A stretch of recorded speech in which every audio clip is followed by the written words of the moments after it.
Hello there, I'm Howard Bentham, and this is OxTalks, the podcast powered by OxLab, the local enterprise partnership for Oxfordshire. If you're new to these podcasts, OxTalks aims to discuss current issues in business and examine areas of interest by hearing the thoughts of some genuinely remarkable and inspirational leaders. My guests are always first to acknowledge the invaluable support that OxLab can provide and the difference it could make to your company or organisation. As you would expect, our focus is on Oxfordshire's businesses in these podcasts, but naturally, you may well be enjoying OxTalks wherever you are. With that in mind, please feel free to join in the conversation and share any thoughts and feedback. Our social media is the easiest way to get in touch. We are at Oxfordshire LEP on X and Oxfordshire Local Enterprise Partnership on LinkedIn. You can raise a question for future discussions or leave your thoughts on the topics of conversation. Please use the email address on the podcast description, and we look forward to hearing from you. In this edition, we'll explore practical advice for businesses who are looking to use AI technology to streamline their operations and grow successfully. Finding reliable statistics to context exactly where we are in the UK with the number of businesses using AI throws up many conflicting numbers, and in such a fast-moving field, the numbers will almost certainly become out of date very quickly. I'll ask our guests to give us their view on the state of play with AI in the UK shortly. What is clear, though, is that AI is here to stay, and it's becoming more widespread across the business landscape. A growing number of organisations are wanting to explore using AI in the future too. Some sectors are using AI to great effect, notably telecoms, legal and finance, whereas others are yet to even begin looking at what difference this technology could bring. A consultation published by the UK government in February 2024 said that the AI industry in the UK employs over 50,000 people and contributes £3.7 billion to the economy, adding that, and I quote, "Our universities produce some of the best AI research and talent, and the UK is home to the third largest number of AI unicorns and startups in the world." So many questions still swirl around the topic of AI, not least what it actually is and how it works. Will it lead to mass job losses as technology makes many roles redundant?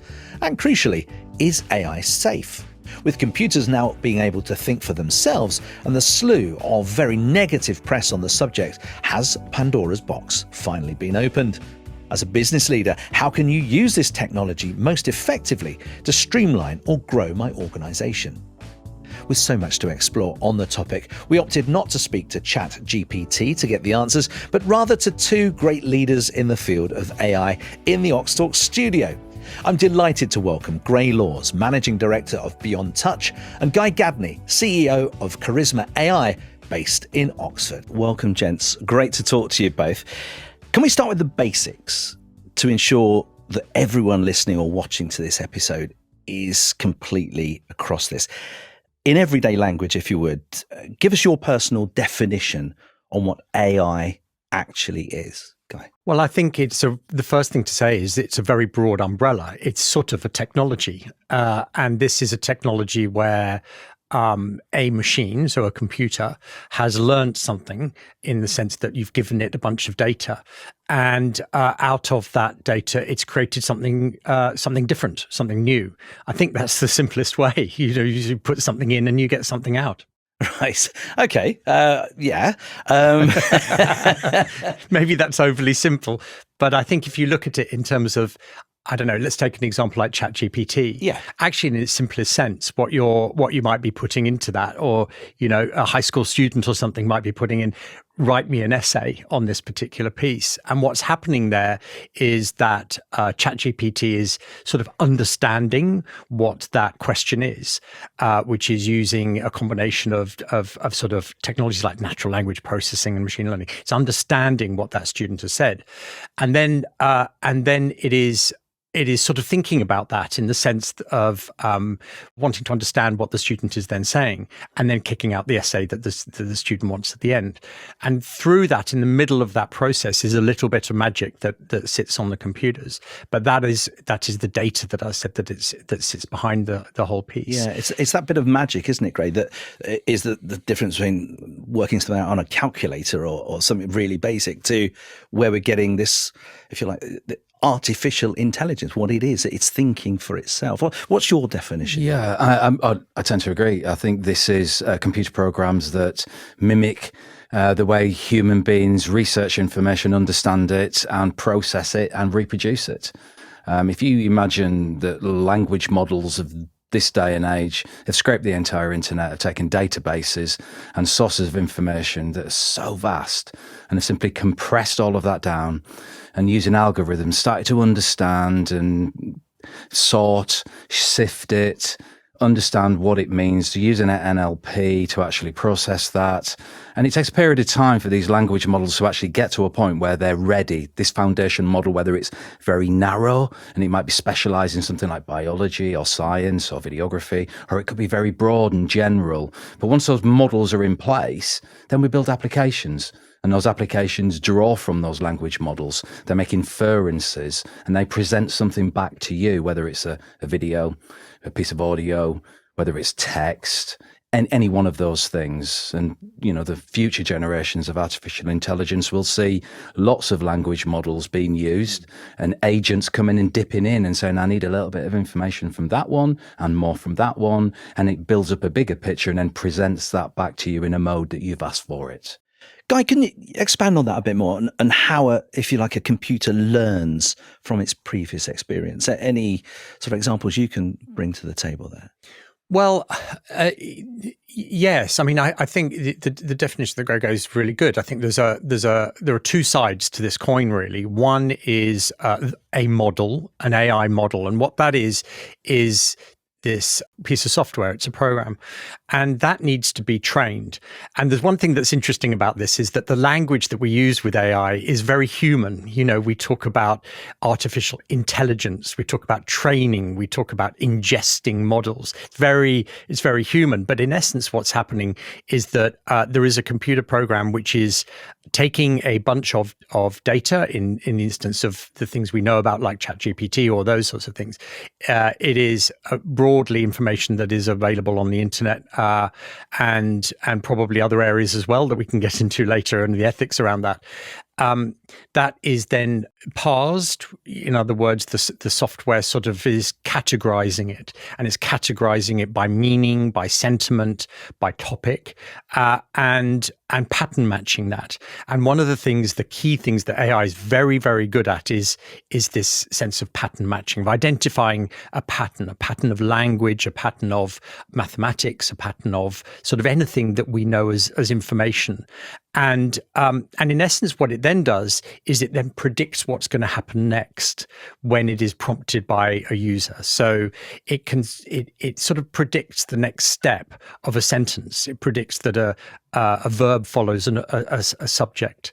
So there's this whole process called training, where these AI models are trained on large amounts of data, and then that model goes through a process of fine tuning, which is then I suppose narrowing it down, whittling it to the point that it needs to focus on, and that again may be a subject matter fine tuning around a particular topic like mathematics, or indeed in the creative industries it might be around a particular book or a particular brand, to make sure that what the output is remains specific to that. So in other words, you don't want Batman talking like the Princess Bride.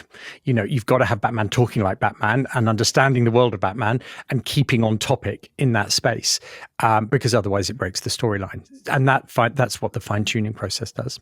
It's fascinating. I alluded to this in the introduction, gents, that it's really difficult to get accurate figures on the uptake of AI, certainly in the UK, as far as the businesses are concerned. Can you give us an idea in percentage terms where we are, Grae, with this? It's over 50% of businesses these days are regularly using AI. For you as an individual, as an employee of an organisation, you've probably been using AI for the last decade and you just didn't even realise it. You would have been using it with YouTube, with its predictions as to what you should look at next, when you went shopping on Amazon, when you used your sat nav, when you use your Fitbit, your smartwatch, your iPad. Your average smartphone today has probably got 10, 15 different small AI tools that are running in the background that are totally invisible. And as we see the next gen of the Samsung phone and the next gen of the iPhone bringing out their AI tools, they've actually already been in there for years. So for businesses, the uptake has been significant, and it's certainly the case that it required an innovation trigger in the public eye for it really to be taken seriously. And I think that was obviously ChatGPT. And where is the UK in comparison to the rest of the world? Either of you got a handle on that? If you spoke to IBM, they would say we're in third place. If you looked at the Freshworks report that was published last year, they put us in about 9th place. We're always in the top 10, and it really comes down to how do you measure the uptake and readiness? Because, if people are already working in the industry, then they're using it all of the time. If people are just working in business, then they don't even realize they're using it, but they are. And I guess the readiness part of this, and in terms of preparing applications that are practicable and have use cases in business, well, that grows every single day. And there are certain measures of enablement that, some of these reports use to say, what's the government interest and investment into AI and funding? What does that landscape look like? Who are the most innovative organizations in AI, and where do they, kind of operate from? What is the capacity for human capital and access to data and energy that will drive this innovation in the industry? And I think all of those measures play their part in that ranking. And there's a certain amount of subjectivity that goes with it as well. Yeah, it's a very broad umbrella term, isn't it? Very much so. Just while we're on the sort of generics of this, what about the doomsday scenarios, which we do hear about in the press? Are we looking at the 21st century's equivalent of Oppenheimer's atomic bomb here? Well, the short answer is probably not. I think what has happened is that in my sort of work that I've done over the years, working in technology and creativity, and that's been building websites, it's been building e-commerce sites, it's been building mobile apps, and all of this. I've never had a strand of philosophy come into the work that I do day to day as much as it has done with AI. It's really struck a chord somewhere, and I think in some ways what people are thinking is that they're thinking that AI is somehow related to the movies, the sci-fi movies that they've seen in the past. And for the sense of drama, those movies have often had a punch to them, whether that's Terminator or RoboCop or, AI taking over the world. It's a good story. There's got to be a protagonist and an antagonist, and it's easy to cast that antagonist as AI because it's a sense of attacking, Also, I think there is a sense, especially in the press at the moment, of AI replacing the journalists, and writing articles and so forth. So naturally, the people who are covering that are worried for their own jobs that they may be replaced. And I think that is skewing the argument a little bit. The more, I suppose, doomsday scenario that folks like Elon Musk have said, that there needs to be a kill switch in the sense, and that it could wipe out humanity. I think it is a strand of logic that people go down, and it's a little bit fanciful to be able to do that. AI still is a piece of software in a machine, and there at this stage, they would argue exactly at this stage. And there are two ways to look at that, Howard. One is it hasn't happened, but it might. And that's the one which sows a seed of doubt in our minds. Like, oh my God, are we in control of this? It's going to run out of control. The other way to look at it is we control our own future. And if we are building this and we're responsible for it, and ultimately at the end of the day, this code that you see, and often in the presentations I do about AI, I show code on screen and say, look, this is AI, look, it's numbers and it's letters and everything. This has been created by people. So people, we are in control of this, and we can control our own future and how we chart the next steps for the future. I'm sure we'll come on to things like regulation, which is one way to do it. But there is a sense that in an increasingly automated set of societies where, banking systems and indeed infrastructure is controlled by computers and is controlled by computers that are connected to the internet, there could be some form of negative impact on it. I mean, like serious negative impact. Actually, probably it's more likely to be someone, as a human actor who's done that, in my opinion. Sure.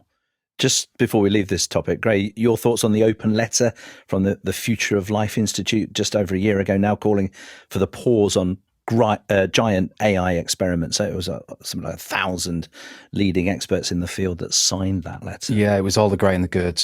It feeds into this well-known Silicon Valley conversation point, P-doom. The probability of doom. And this is a 0 to 100 measure of do you think AI will be an existential threat to humanity? Where do you sit on that? At 0, not worried at all. Forget about it. 100, it's literally going to eat my lunch. We're doomed. So everybody sits on that scale. It's a subjective scale, but in actual fact, lots of those people who were part of that open letter sat on more than 50% in terms of their P-doom. So their belief that there is a higher probability of it not being for good, but actually in actual fact being exploited by bad actors, and they could be individuals, but they could also be state actors as well, who would actually use this technology for suppression, for manipulation, as indeed as well as the environmental impacts that come with it. And, some of these people were big players and indeed still are. Jeffrey Hinton, arguably the godfather of AI at Google, and Mo Gaudat as well, another huge figure. Both of those genuinely felt and indeed still feel the same as Elon Musk, that we need to be really careful with this, that in actual fact, if we don't have guardrails, we could be in trouble. And that was a premise for the Security Summit in Bletchley. And actually building on that as well, I think there's a view that there's a lens I like to look at AI through, which is that AI is the cause and then automation is the effect.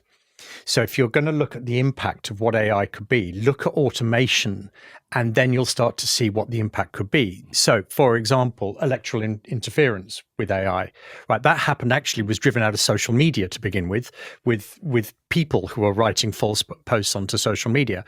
The problem is with the introduction of AI, that process was automated, and that meant that it could go faster, wider, deeper.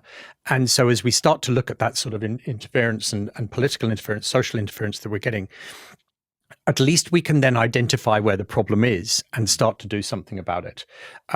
Clearly, there are, as in any new technology, there are people who use it for good and there are people who use it for bad.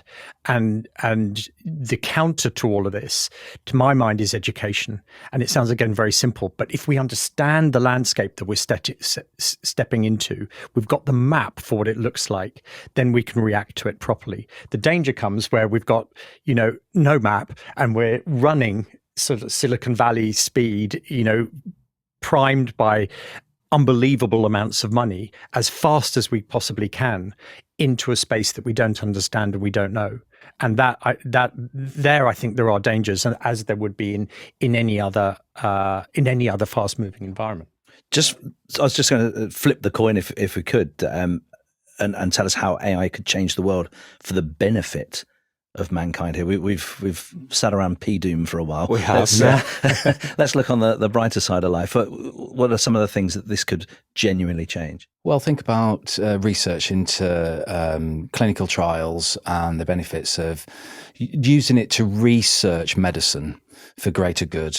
There's doctors have been using AI through Google Health for more than a decade. So they've got a huge language model that's built up on records of treatments. And think of pharmaceutical companies who've been spending literally decades researching and doing clinical trials on cures for seemingly incurable diseases. And one of the great things about artificial intelligence, particularly the deep learning aspects of it, is that it can bring together unconnected points that a human being might not necessarily be able to do easily. Spotting those patterns. Spotting those patterns. And it doesn't have quite such the same cognitive load that a doctor may have or a researcher may have in trying to retain that information in their short-term memory and then be able to apply that insight to a second parallel piece of research.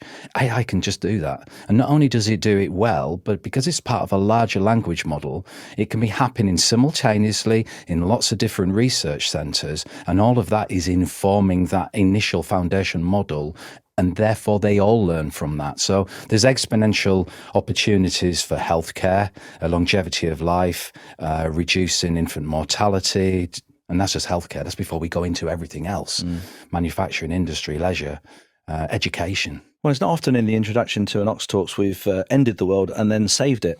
So how about that? Boys, that's all in 4 minutes. That was a very impressive start, I must say. Well, thanks for sharing those foundations of AI in general terms. Let's find out a little bit more about you chaps. Guy, tell us about Charisma.ai and what you do. So our sector is the creative industries, which, if you think about what we've just talked about with sci-fi movies and everything, has had an interest in AI for decades from a very imaginative perspective. Ironically, it's also the industry that I think has actually the most fear at the moment about AI. Hence, the writer strikes in Hollywood last year, the actor strikes. There's a real sense of concern around it. This is an area I've worked in now for almost a couple of decades in terms of using technology for storytelling and creative purposes. And to Grae's point around the different sectors that people use it in, for me, there's a wonderful space within the creative industries, which is two sides of a coin. So the first one is the one that people talk around productivity. Can you do the same thing faster? Could you get your idea that you've got for a great story that you want, and you just want to tell that story, can you get it out to your audience faster? And the short answer is yes. And that's the sort of systems that we're working. The other side to the coin, which is even more exciting to me, is, okay, what new can it do that we couldn't do before? So, much in the same way that, the printing press, any form of technology that has been involved in the creative industries. And by the way, the creative industries have always used technology, back to, the ponds in amphitheaters in Greek theatre to reflect the audio and bounce it out and amplify it. We've always used technology up through Lucas and Spielberg and VFX. So actually, there's no change here. And what it enables new forms of storytelling. And for us, those forms of storytelling, I can articulate it very simply, creatively, which is that you as an audience member, rather than just sitting at home watching your TV series of Sherlock or whatever it may be, we can bring you into that TV series to influence the story. You might have Benedict Cumberbatch turn to you and say, "Okay, Howard, you're now part of my gang, and I want you to prove yourself as a detective alongside me. Did you spot anything in the last scene that was relevant?" And suddenly you're speaking to the main characters involved in it. So creatively, it's like a new form of storytelling that is like a hybrid version of Hollywood and games, actually. And that's very much the technology that we've been building, is to enable writers to write this sort of thing and innovate it. And the specific area of the entertainment industry that you're in, just describe that. Well, we've worked a lot with film and TV. I think that's been our core area, and that includes working with the likes of Hollywood studios, NBC, Universal, DreamWorks, Warner Brothers, in LA, all of those guys who are looking at bringing their characters to life, making them pop out of the silver screen in new ways. As well as here with Sky TV, we did an interactive drama for one of their shows, the BBC, extending Tomorrow's World, actually, as that show. We did a sort of interactive version of that going into the future a while back. And with OxTalks support around lockdown period, we were fortunate enough to buy the rights to John Wyndham's classic sci-fi novel, The Kraken Wakes, him of these wonderful 1950s classics, which are very organic, actually. They're not technically focused. So we adapted that into a video game environment where you are cast as a journalist inside the story, chronicling I won't spoil it for people, but the alien invasion and how they can influence the story. So it's a really, what I love about what we do is that it is a completely seamless hybrid of technology and storytelling, And the people that have the stories, the writers, how are they when they come to you with this, saying, "Guy, I've got this great idea. It's an amazing story." How does it marry with the technology, with the worries that we've talked about? Well, what's so interesting is it depends on the writer. And we did, when we first started building Charisma.ai as a technology, we ran writers labs with Story Futures at the National Film and Television School. And we had 2 days workshop with 25 really diverse writers from different backgrounds, different skill sets, different parts of the industry. They could have been film, they could have been video games, theatre. The writers who most were drawn to this were theatre and immersive theatre writers, because of their proximity to audience. So, if you go to a theatre show or an Indie Daily Live show, there's the bit at the end where they say, "Thank you very much, you've been a great audience." Well, that means something. It means that they've felt there's an energy, there's a proximity to it. So as writers are writing, what they want to do, they're thinking about the audience, maybe much more than, say, a movie writer or a TV writer who's thinking more around what it looks like on screen. So for them, I think it was this way to explore, different forms of telling the same story and thinking, oh gosh, I can do this now. I can now actually bring this character to life and play with them in different ways. So actually, I sometimes say there's an irony in the further we look ahead to the future of technology and storytelling, actually, the more we are influenced and inspired by the older, further back media like theatre and immersive theatre. But there is a danger that creatives, and hence the strike you talked about in the States, that AI could potentially take away your livelihood. Voiceover actors. The story just recently with the person was actually driving his car and heard his voice come on an ad talking about we need more people in AI, and it was his voice without his permission. So there are seemingly some worries around that, a lack of safeguards, and really get to the situation where you're going to lose any control over your own IP, really. Yeah. Yes. And there was another example with Scarlett Johansson as well, her voice being used by OpenAI and having to resort to legal means to stop that. And it is a concern. And my view on that is that if we let things run unchecked, at the moment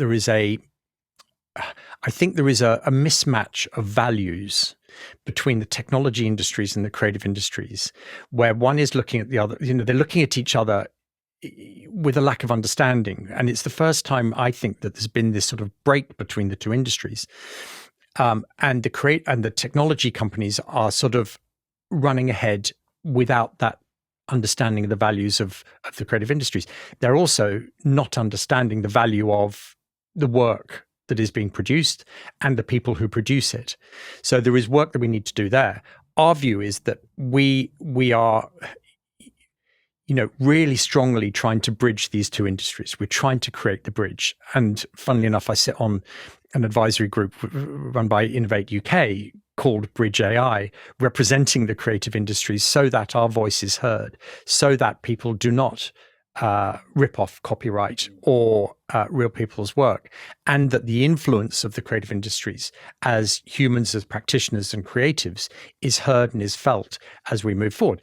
Let's not make any mistake about it. The creative industry is responsible for huge amounts of GDP within the UK and worldwide.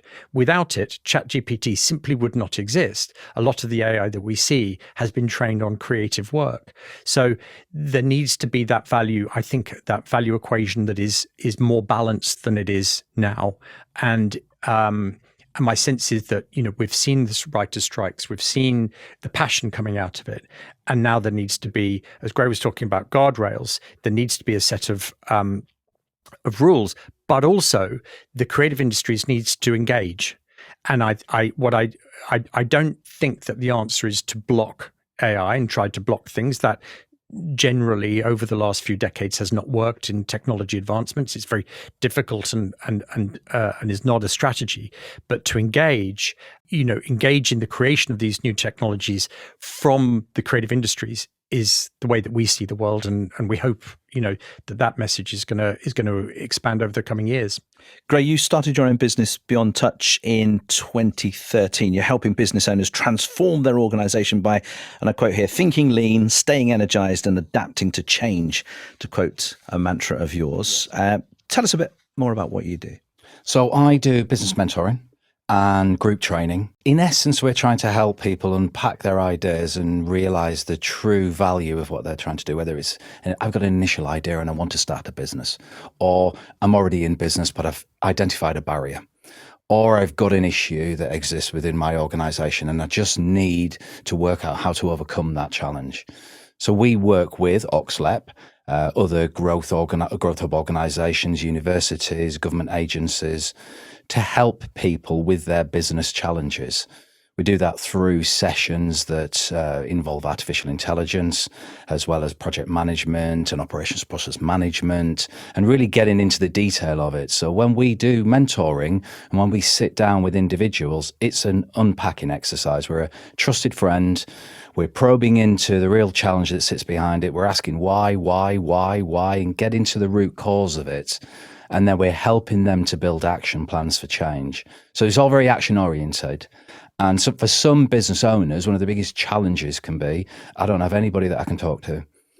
I can't admit that it's not going right, or I can't admit that I don't have the answer. I can't talk to my family about it. I don't want to talk to my colleagues about it. I most certainly can't mention it to my employees. Where do I go?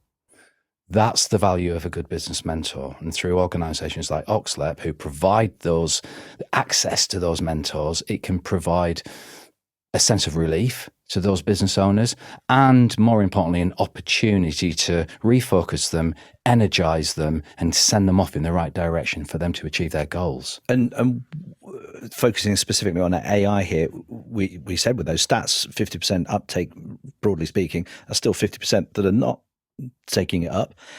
What sort of noises are you hearing back on the technology? What I'm hearing is people want to try it, but they don't know how. So when I do my mentoring, I make a conscious decision to use AI during those meetings. They get advance warning of that, but I use various tools. My two favorite tools that I'll use on many of my sessions is Fathom. So Fathom is an automated meeting assistant. It comes into my meetings. It takes notes, it records the meeting, it builds action plans, it has an AI tool built into the back end of it. So when the meeting's finished, we can unpack more information, gain insight from that, develop a plan. All of that information goes on to the organization that I've been working with, so they get a copy of it. When we meet up a second time, we'll go back to that tool and say, right, okay, let's go back to our previous meeting. Let's look at the actions that we agree. Let's gain some more insight. Let's talk. Let's use the AI tool from our previous session to help drive it forward. And the other tool that I use in all of my sessions, which again is a way to a soft entry point really for many people who want to give it a go but just don't understand the relevance of it and why that would make any difference. And that's a tool called Perplexity, which is quite similar to ChatGPT or Claude and all the other ones that are out there. My preference for using Perplexity is that it feels more reliable.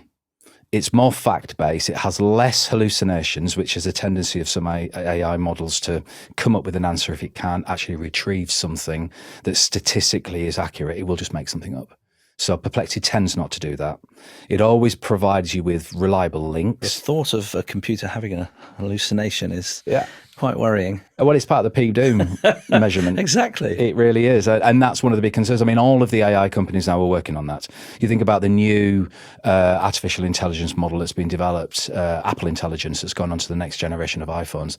They've got built into the core of that to only use information from the language model. And that limits the ability for it to just hallucinate and just make things up. But anyway, coming back to Perplexity, why I love this tool is that, I'll give you a really good example. I was doing a one-to-one session with an organization recently, and this was to develop a matchmaking application for B2B, business to business. And this person had two challenges that they brought to that session. The first challenge was, I've written a website, but I just don't think it's any good. I think it might be a bit rubbish. I just don't know. And the other one was, I've got an app, I've got a whole lot of processes, I've got a design, I feel like there's IP here and I just don't know what IP. I've had a look online, at the IP office, and I just don't know what to do. So I said, I'll tell you what, let's jump into Perplexity and we'll nail both of those.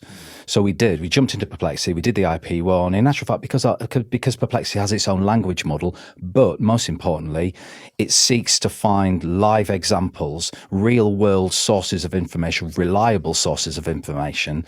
In actual fact, it becomes an extremely useful tool for unpacking it. And because you're having a dialogue, and I do encourage people by demonstration to start the conversation and keep that conversation going, we were able to identify which clauses within which types of IP were appropriate and the reasons why. We're able to then say, condense all of this into a table, give me the links to the IP office so I can do more reading about that. And then we repeated that same process for the website, which was, who is best in class? Who are your competitors? Well, there are quite a few. I don't really know who the most obvious competitors are. Okay, let's ask Perplexity. Give me the top 10 UK companies that do this, this, and this. It provided them. So now we need to understand more the value proposition of each of these organizations and how that will be of benefit to this person, this user group. Put it into a table, and it did. And so there you go. There's your first bit of competitive analysis. So now, and it's got the links to their websites, why don't you, maybe as an action out the end of this, go away and just have a look at some of these websites and then reflect on what you've put across in your website. And let's use best practice to actually make sure that we can give you a fighting chance to be a comparator or exceed expectation when people are looking for you and may have found another one to compare with. So clearly the tools are out there. They're there. It's that leap from, okay, you've just talked about all sorts of things there. I'm the business owner thinking, right, yeah, I need to do this, but who do I speak to? What do I do now? Guy, what would be your advice? I'd speak to Grae. Well, let's do that then. Great. I think, and look, this is your area very much, but speaking as someone who runs a business, I think the first thing is to work out actually what your business does. With any new technology or anything like this, you can be seduced by bright, shiny things and, oh, look, I should be using this. And it can deviate away from what your core purpose is.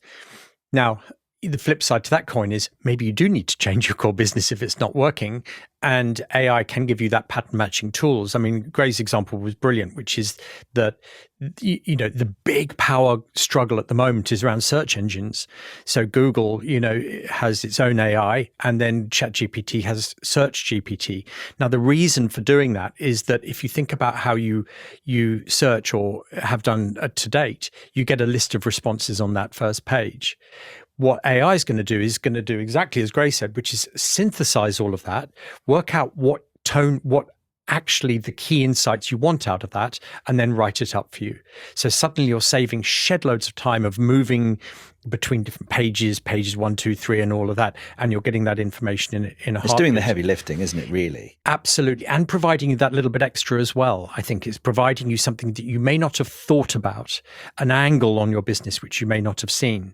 So I think, but I go back to it, I think to know what your own strengths are as a business owner, what you are in business to do is the core, and then use this as a way to provide further insights into that. And the pattern matching piece, I cannot overemphasize enough.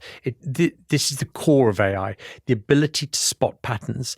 And if you can spot patterns, you can start to see where opportunities are in the future and where issues may be arising. And if you can do that, then you're going to de-risk your business. And that's a good thing. I can hear the audience shouting that, how much does it cost? Is this expensive? No, it's free. And that's one of the greatest challenges for all of these, kind of developers of software and those who are spending millions and billions on their large language models and things like that, is actually the business case is one in which it's almost all free. with literally every application that I've ever tried, there's a free version, and he might limit you to how many iterations you can do of whatever this tool is. And that might be per day, per hour, per week, per month, whatever it is, but there's always a free trial version of it.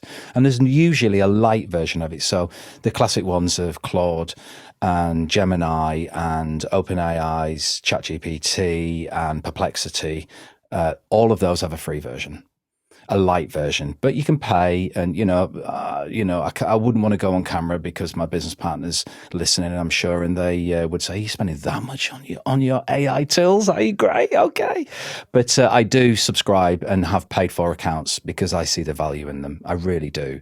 But we're talking tens of pounds per month. You were going to add to that? Well, and this presents a problem for the UK, taking it suddenly very high up the level, which is that the reason that those companies can afford to do that, especially OpenAI, is because they've got the funding to do it. So the cash burn of OpenAI is eye-watering. I believe it's something like 5 billion a year that they are spending and not getting back in revenue, but they can afford to do it because they have the venture capital backing to do it.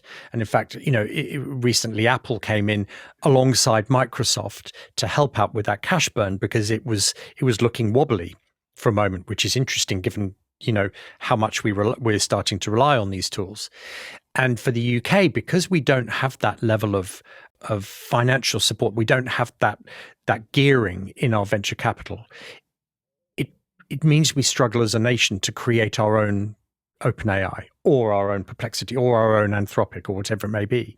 So I think as we start to look at how the government looks at AI, what its strategies should be, we need to be able to create an environment where we can form a company that can give away their software because they've got the cash runway to do it. And remember that every time you put something into ChatGPT and you're not paying for it, it's doing two things. One, it's costing OpenAI, and the other one is that it's using your data that you put into it. So there's a risk reward piece here. But I think as a country, for us to be able to compete on that level internationally and create those sorts of competing companies, we need to slightly reframe, I think, our investment to be more to enable that sort of user acquisition, which is what it's doing. The reason that these things are being given away for free is to acquire users that you can then flip over into paying customers. And at the moment, we don't have that environment in this country to do that. That's really interesting. Just the macroeconomics of it, how these organizations are actually going to make money. That's probably a conversation for another podcast, I'd say. But again, focusing on our audience here at OxLep as well, with trying to get that information and indeed the sort of avenue to the expertise and the funding, a conversation with OxLep is a really good place to start, you would say, Grae? 100%. I would absolutely agree. And we've got great organizations that are in Oxfordshire who have a background in AI. We've got some excellent speakers, some incredible minds, some of the greatest innovation that's actually come out, and certainly in terms of where education crosses over with industry and AI has come out of Oxfordshire. And, really, we build on experience. And, in a way, we are all language models as human beings. And we build and we soak up through osmosis our understanding of the industry that we're in. And it moves so quickly that you need to speak to people who have their finger on the pulse. Because I can recall the very first OxLep workshop that I did on artificial intelligence coincided with Sam Altman being kicked out of OpenAI and then being brought back in and then leaving and then coming back. And it was literally days before I was doing a workshop, and I had the whole thing set up, all of my slide deck ready. Everything was there. It had the whole history of AI, where the investment was, who the big players were, and I had to keep going back into it, say, right, okay, he's out. No, I got back into it. He's back in again. But it moves that quickly. And it's certainly the case that I would say to any business that, if you want to do your research into this, maybe go to YouTube. That is one of the biggest sources of information that I use. I follow people like Peter Diomedes and Matt Vid Pro Matt Wolf, to name but 3 organisations or individuals who really have their finger on the pulse. And, as you were saying, a little earlier about how people consume podcasts, I listen, I don't necessarily watch, but I actually play along because they actually say that the next 5 business applications that have just been released is this, and this. I'm going to go through each one in turn. And I am there with the browser open and I am following along and trying it out for myself. And there's always a free version of it. And some of them I just, bash them up and say, nah, rubbish, don't want to use that one. Others I think, oh, actually, that could be a keeper. And then I can bring that information then into conversations that we're having with business leaders. So you never stare into infinity when somebody says, which AI tool should I use? But it's certainly based on very, very recent information. It's a good time to bring in OxTalks Communications Manager Rob Panting into the conversation. Rob, what are businesses telling you about incorporating AI into their everyday operations? What about the demand to understand and implement here in Oxfordshire? Thanks, Howard.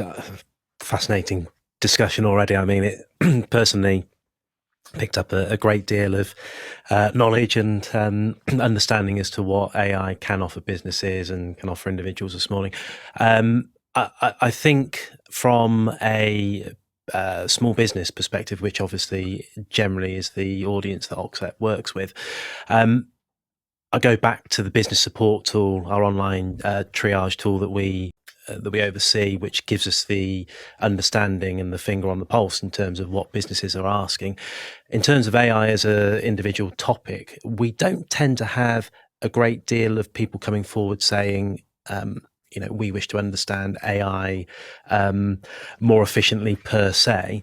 But I think some of the topics that we mentioned earlier on, things like growing customer base, things like managing finance, things like developing better marketing communication strategies. AI is very much embedded in all of that, all of those desires for small businesses to achieve those goals. So I think people are asking about AI and asking how they can implement it in their business, not necessarily coming forward and saying we need to find out more about what artificial intelligence can offer our business, but in the context of growing customer base, managing our finance better, in the context of that and implementing AI from that point of view, I think there's a huge amount of interest, and Grae, is very much sort of delivering that support from our perspective on the ground. And I think probably the information that you're receiving from small businesses is perhaps positioned in that sense. Yeah, you hear the word streamline, Guy.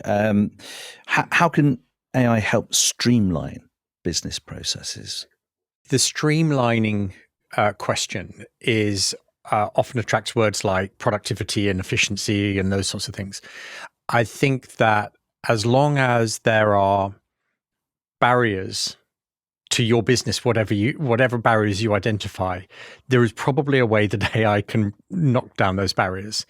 And if that is in marketing communications, you can't reach a particular audience, or you're not getting traction, or you're not getting customer take up in certain areas, then what we find certainly is that you can recraft the tone of a marketing piece very, very quickly with AI to match communications into a very specific demographic. So let me give you an example. With OxTalks support, we produced this wonderful game for the Crack and Wakes. And as we are marketing that, we're marketing it not only as a game in its own right, but we have videos of the game that go up on YouTube. So to do that, when you upload a piece of video to YouTube, you have a bit of text that describes the video. Now, normally what I would write is something like, this is a wonderful adaptation of John Wyndham's novel, The Crack and Wakes. Okay, so that's me saying that. However, the YouTube algorithm reads it in a different way. It reads it in a way that is either going to be a way that puts it up the rankings or knocks it down. So now what I do is I go over to ChatGPT and I say, here's my description of this game. Now rewrite that in such a way that it's going to be more attractive to YouTube's algorithm. It then gives me another piece of text that I put into the comments field, and that increases the viewers. Tangibly, we noticed an almost immediate difference when we recraft that in a particular way. Now, what's slightly scary is that we're now getting the machine to write text so that another machine can read it.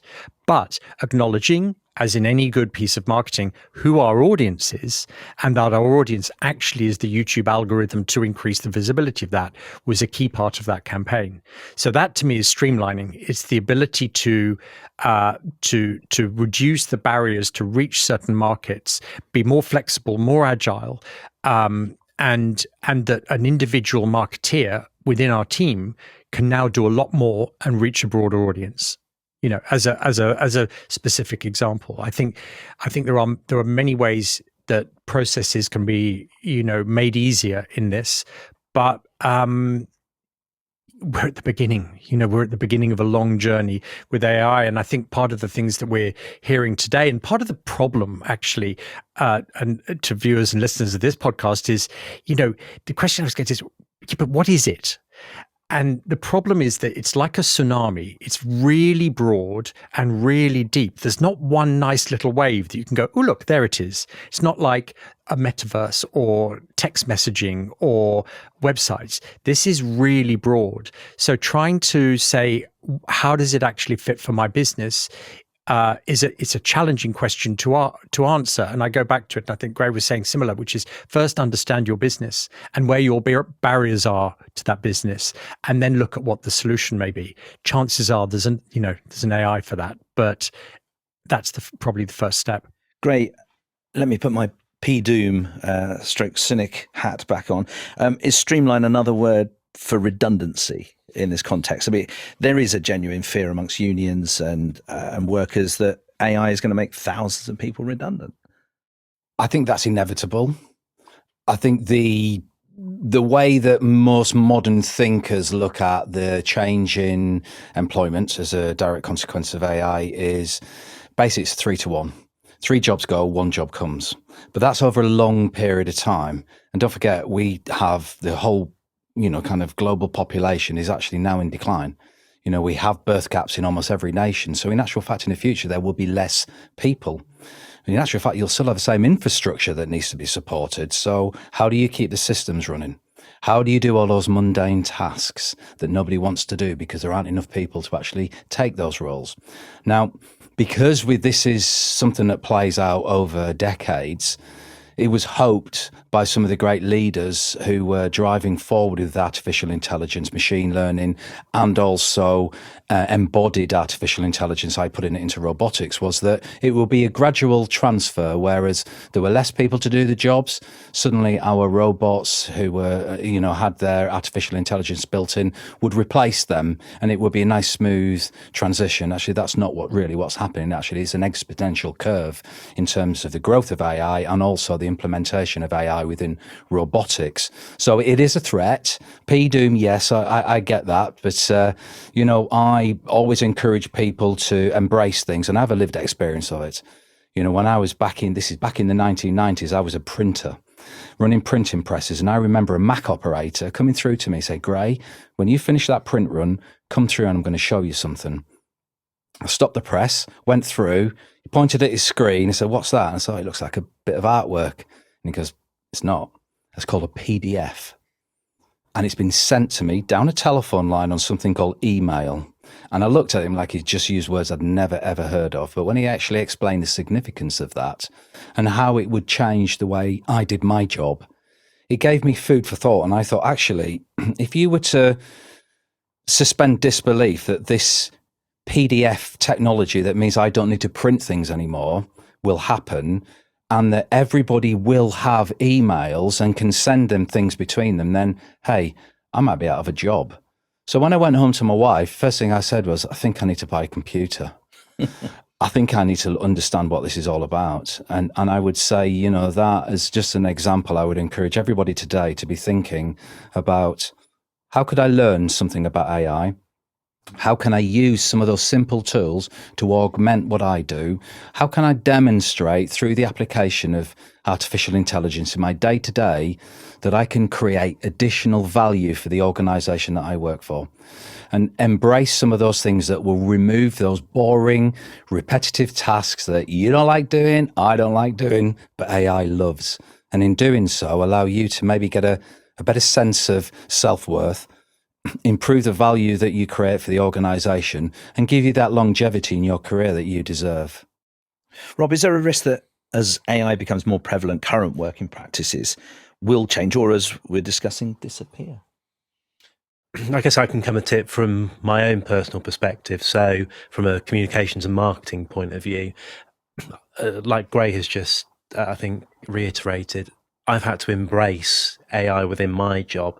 Guy made a great example earlier on in terms of the use of YouTube and how the algorithms that have been built into YouTube can support your word to reach a much wider audience than perhaps a typically organic approach to these things. Again, speaking to businesses in Oxfordshire, there's an attitude that people look to embrace AI and perhaps approach it from a positive perspective and not be fearful as to what it might do to you personally. I think if you approach it from that perspective, come at it from a position of strength, come at it from a position of knowledge, which Grae has just emphasised, then I think you're in a much better position to understand the potential benefits of AI. I think there's no doubting that it will change our working culture and the way in which businesses operate, perhaps do things differently. But you're better approaching it from a position of being informed and understanding rather than a pessimistic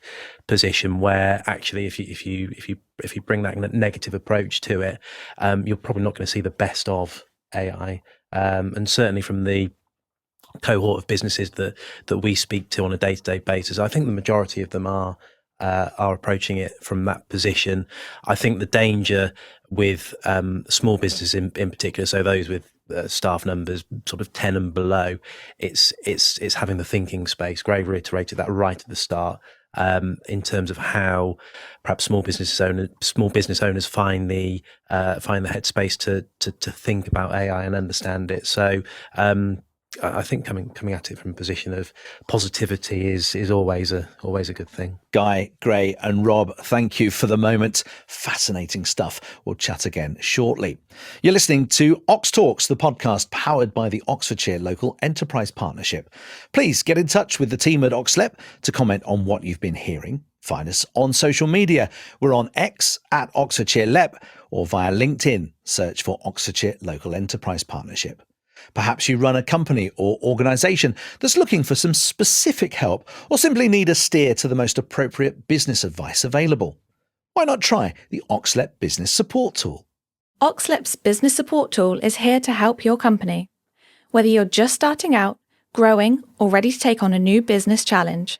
If you're looking for the latest advice and support, complete our Business Support Tool today and get set to receive a bespoke action plan for your organisation.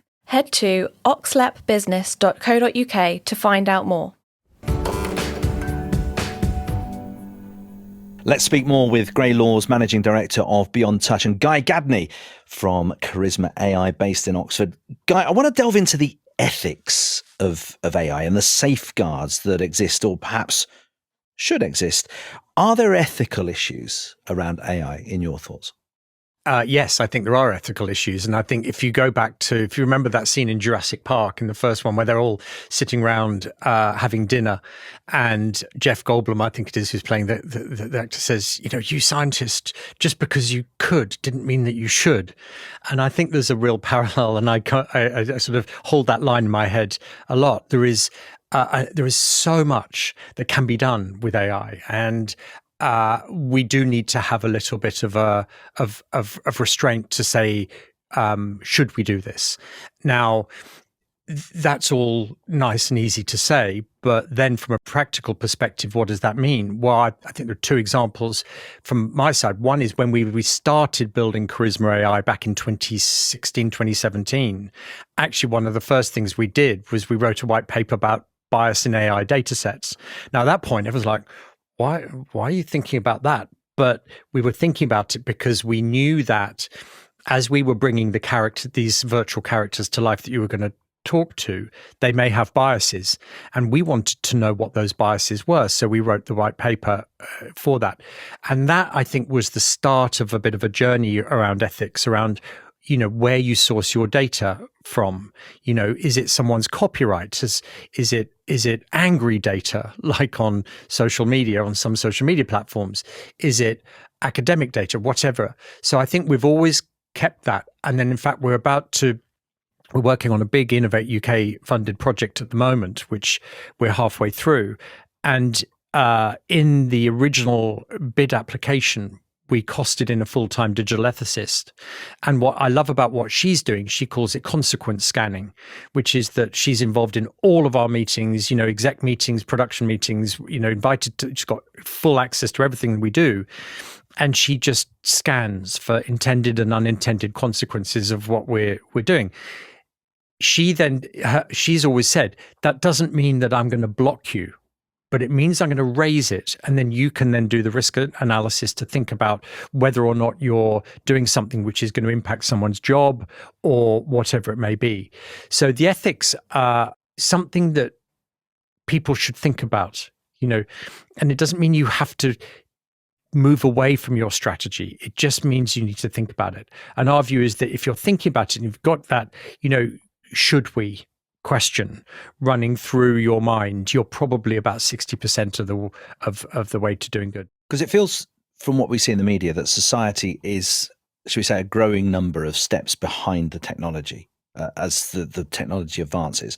That's going to mean that our laws become outdated or obsolete, and that we, as you've used the words, unintended consequences, we're sleepwalking into a world of those unintended consequences. How can we stop that happening?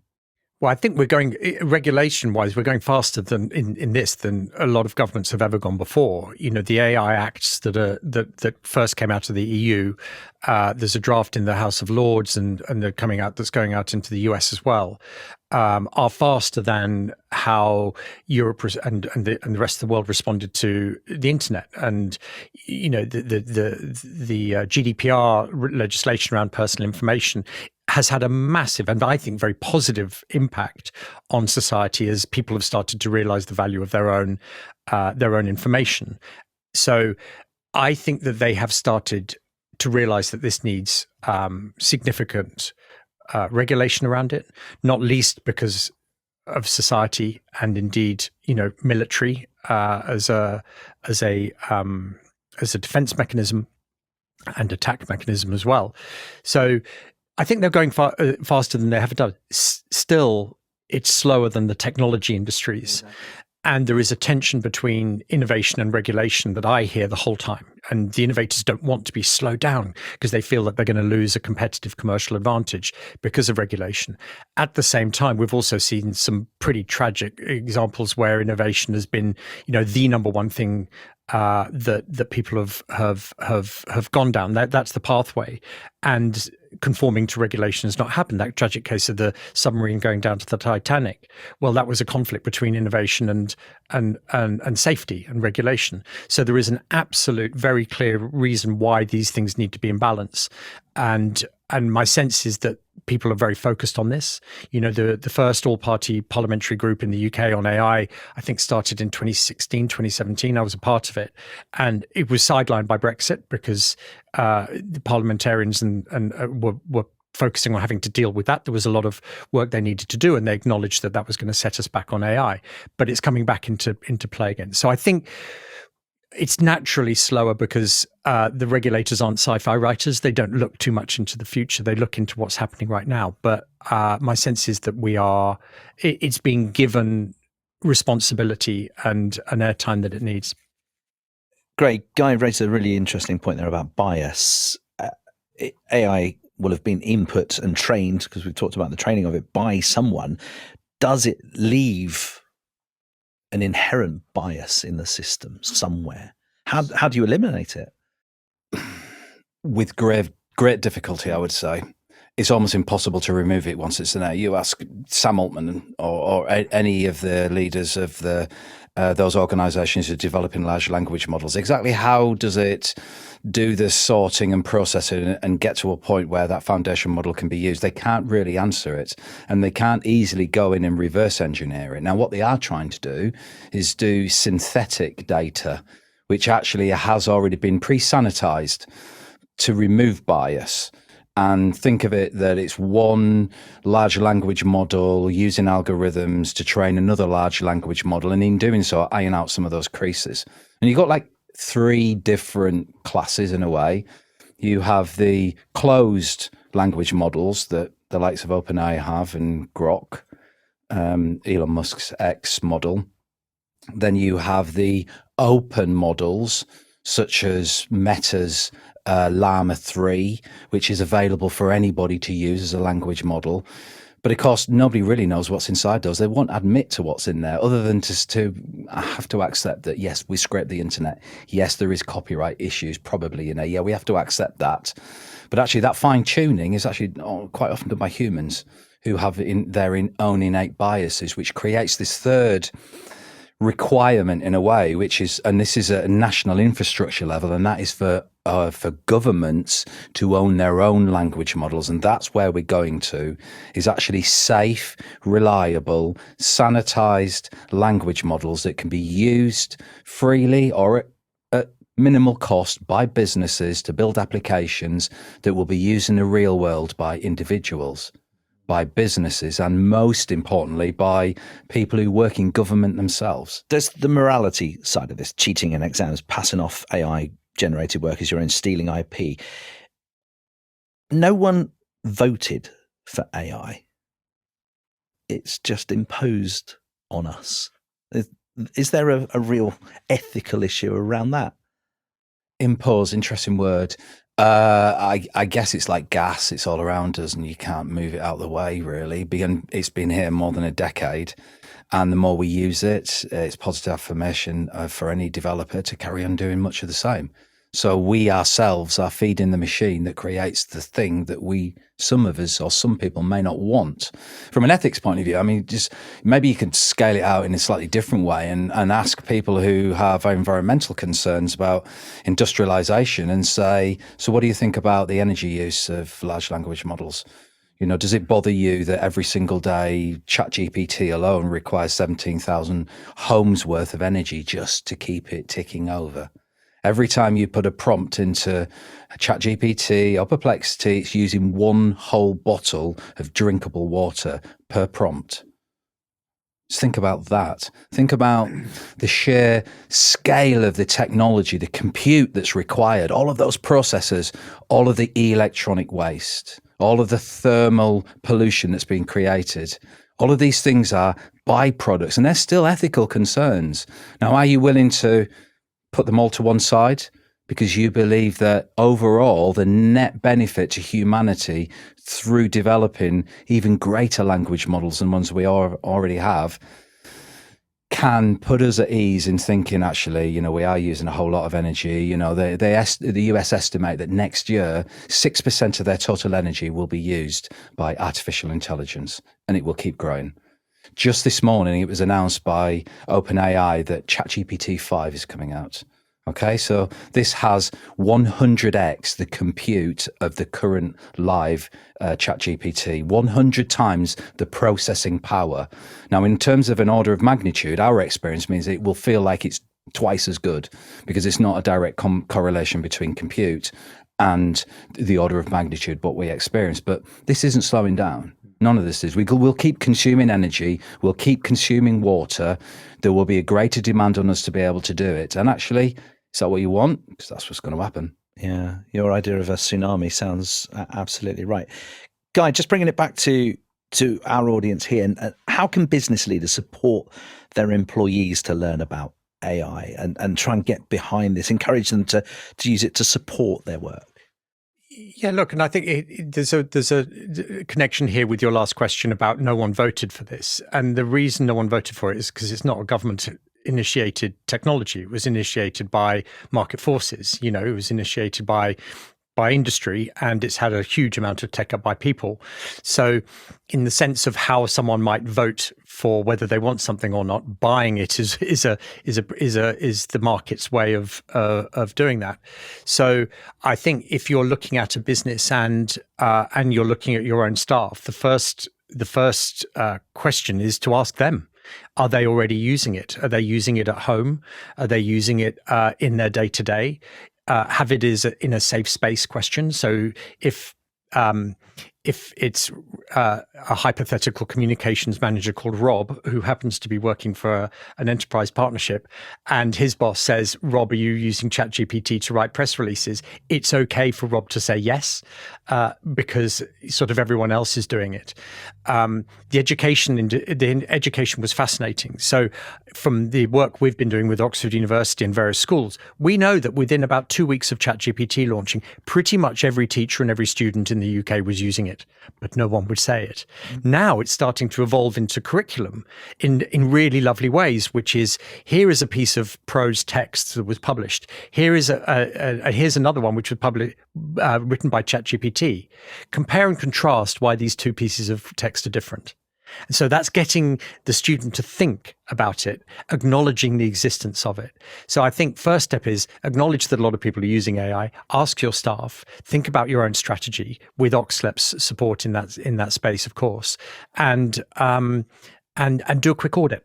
Where are you already using it, and where have people got ideas? Where have the employees got ideas of, gosh, wouldn't it be cool if we had a corporate, Perplexity account? That would make my life easier. And discuss it. It's an open conversation. As OxTalks has become the confessional now, Rob. Yeah. Well, yes. I mean, I think. Is this a yes? Yes. I would be lying if I said that I didn't embrace AI. I mean, picking up on Guy's point there just briefly, I think from marketing, communications, public relations, journalism, I think it would be fair to say that probably we are the group of professionals that are maybe most skeptical in terms of the use of AI or the potential for it to take over our jobs. I think we see ourselves as the creatives, guy that works within the creative industries. I think taking Guy's business approach in terms of embracing AI is the way to go, and I think similar with us. There's a number of occasions where I've gone into work and perhaps I've been struggling a little bit to come up with the right words to try and portray a particular program that we're launching or a particular fund that we're putting out, and actually using the AI to help me to get off the page, get my ideas off the page and to push me in the right direction as to what's going to work best to allow me to communicate with our target markets has been massively helpful. And like Grae says, the majority of this stuff is there for you to use. It's free to a certain point. You would be silly not to embrace it into your everyday operations, particularly I think from a comms and marketing perspective. Certainly, if we're an example of that, we're using it to a relatively small level, I would say, but undoubtedly it's helped us to reach new audiences and probably in turn helped people like Grae to connect with businesses who need the support. It really starts from there. The one caveat, Rob, I'd say on that is that the way OpenAI works is that it uses what you type into it to train its own model. So in essence, anything that you're typing into ChatGPT is going to be public. And there was an example recently of a chief financial officer who was looking to summarize what the financial state of their business was. And so they typed in all of the financials for the company and said, please summarize this, which then meant that all of the private financial states of that company were then searchable in OpenAI. So our view on this is that it is important for businesses ultimately to have their own sovereign model. We'll get to that in the market at some point in the coming months and years, but just be aware that any personal or confidential information that goes into ChatGPT will then form part of its model and will likely be public. I might add to that and just say Perplexity doesn't do that. Claude by Anthropic doesn't do that. And if you have embedded Microsoft 365 Copilot into your enterprise, then it has a very clear distinction between I can search the World Wide Web, flick the switch across, I can search and use your internal data, and it works exactly the same way. So if you were screenshotting your annual report or your cash flow forecast and say, give me some insight, where am I going wrong? That isn't going to inform the language models that those organizations use. But it's a point well made. The free versions are almost like you're the product, and your data is helping that tool understand the relationship between numbers and the written word and your prompt and what that means. Why did that human ask that kind of natural language processing? Let's finish with a bit of a checklist on what business leaders should do if they're seriously thinking about adopting AI into their organizations. Short and sweet. Grae, give us your thoughts. Contact OxLab. Thank Number you. one. Do the diagnostic tool, and then you need to experiment. Start with safe tools. I can't reiterate enough the importance of go to YouTube. It's a single best place where you can search for content. In fact, it's the second biggest search engine in the world, and it actually has less bias than the number one search engine tool in the world, Google. So go to YouTube, find some of those big organizations and individuals who are actually doing regular, kind of weekly or bi-weekly shows introducing to new technologies. Talk to your peers as a business leader about what tools they use. And something that Guy said earlier, which is talk to your employees.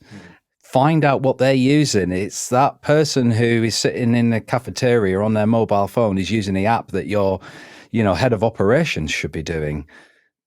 Understand from best practice, join peer groups in your area, listen to what other people are using, and just try these things. Try before you buy. You could even go to something like POE.com, try all the language models for free, see which one you like. Go to something like huggingface.com. If you're really into this, you can find the language models. You can find, lots of user examples of these types of things. Find out what works best for you and then give it a go. Guy? I would start by saying that probably businesses are already using AI. And so the recommendation is to understand how you're already doing it. Even though you may not know, you probably are, and build it from there. I think as we head into the next few years, there are challenges for businesses around inflation, macroeconomic challenges.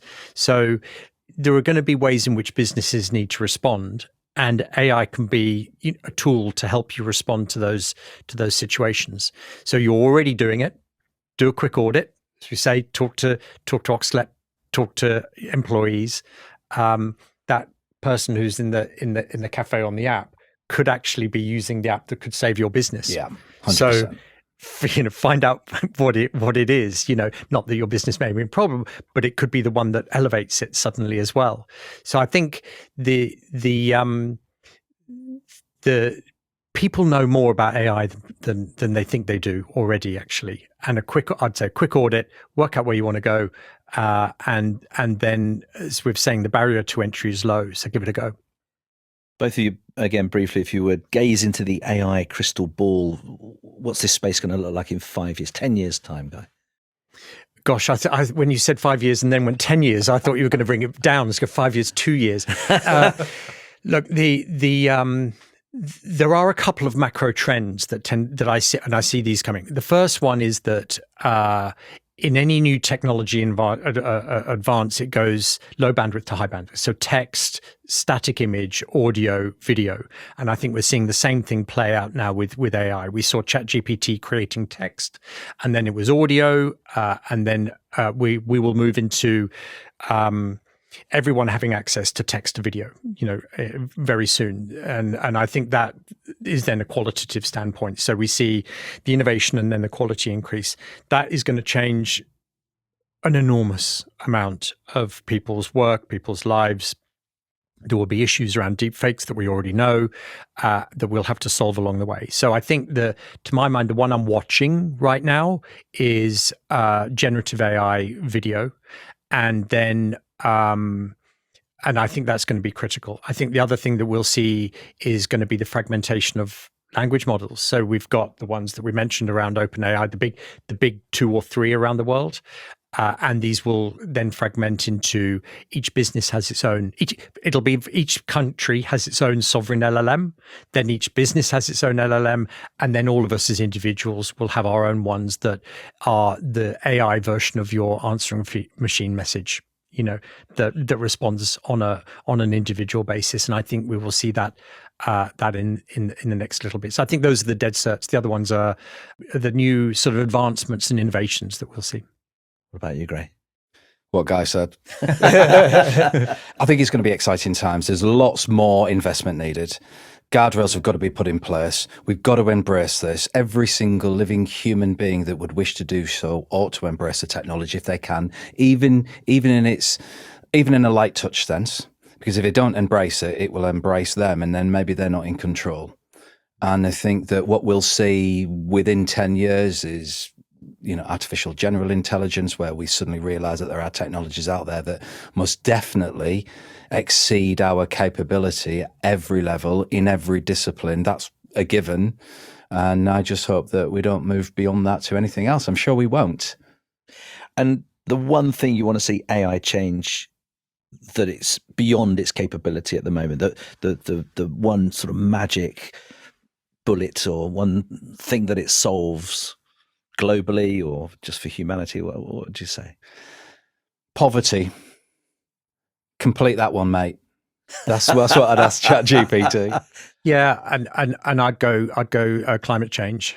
Yeah. I think there is a lot of the challenges that AI researchers we've seen out of DeepMind and so forth have been around Space Invaders or Go or chess, and I don't like those because they're zero-sum games, win or lose, against a human. So I sort of stand away from that. Give it something challenging, which is an open-ended, very complex pattern, like climate change, poverty, things that are for the betterment of human evolution, and give us the answer. And it'll probably come out saying it's 42, and that's not going to help too many people. Those Douglas Adams fans, but let's give it a go. Huge thanks to Grae Laws, Managing Director of Beyond Touch, and Guy Gadney, CEO of Charisma.ai, based in Oxford. And a big thank you also to OxLab's Rob Panting too. Thank you for listening to OxTalks. There are a growing number of editions of OxTalks available from where you normally get your podcasts.